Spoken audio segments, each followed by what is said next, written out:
Deputy CM Pawan Kalyan ప్రాయోజిత దీక్షకు సంఘీభావంగా జనసేన రాష్ట్ర కార్యదర్శి శివాదత్ పాదయాత్ర చేపట్టారు. అనకాపల్లి జిల్లా పాయకరావుపేట పాండురంగ స్వామి గుడి వద్ద నుండి ఉపమాక వెంకటేశ్వర స్వామి దేవస్థానం వరకు పెద్ద ఎత్తున జన సైనికులు శివదత్తుతో కలిసి పాదయాత్రలో పాల్గొన్నారు. అనంతరం శ్రీ వెంకటేశ్వర స్వామి వారికి ప్రత్యేక పూజలు నిర్వహించారు. తిరుమల పవిత్రతను కాపాడుకోవాలనే పవన్ కళ్యాణ్ ప్రాయచిత్త దీక్ష చేస్తున్నారని అన్నారు. కానీ మాజీ సీఎం జగన్ మతాల మధ్య చిచ్చు పెట్టేలా వ్యవహరిస్తున్నారని అన్నారు. కోట్లాది మంది శ్రీవారి భక్తుల మనోభావాలతో ముడిపడి ఉందని జగన్ గుర్తు చేసుకోవాలని అన్నారు.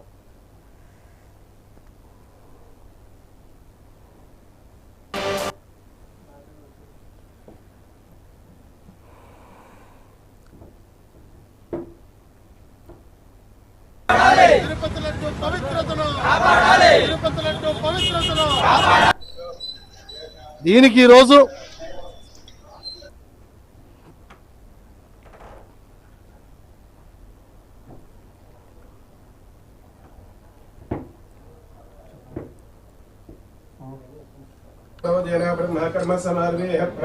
ఈరోజు మరి గత ప్రభుత్వంలో జరిగినటువంటి ఏదైతే చర్య ఉందో ఈ లడ్డు అపవిత్రతని మనం కాపాడుకోవాలని చెప్పి సాటి భారతీయుడిగా సాటి హిందువుడిగా పవన్ కళ్యాణ్ గారు ఒకటే చేస్తున్నారు, ప్రాయశ్చిత్త దీక్ష చేస్తున్నారు.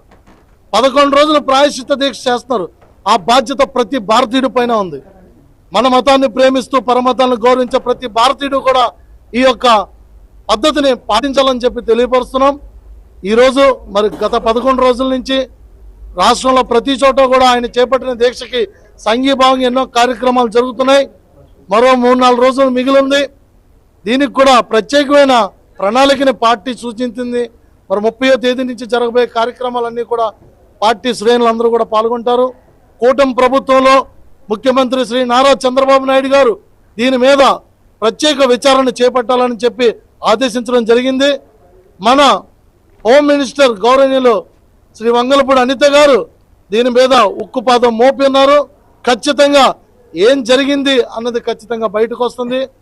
ప్రజలు ప్రశాంతంగా ఉండాలని చెప్పి ఆశించే పవన్ కళ్యాణ్ గారు దీక్షకి సంఘీభావం తెలుపుతూ ఈరోజు పాయకరావుపేట నియోజకవర్గంలో ఈ 20 కిలోమీటర్ల పాదయాత్ర చేపట్టడం జరిగింది. పాయకరావుపేటలో ఉన్నటువంటి పాండురంగ స్వామి దేవాలయం నుంచి మరి ఉప్మాక నక్కపల్లి మండలంలో ఉప్మాకలో ఉన్నటువంటి శ్రీ వెంకటేశ్వర స్వామి దేవాలయం వరకు కూడా ఈ యాత్ర కొనసాగుతుంది.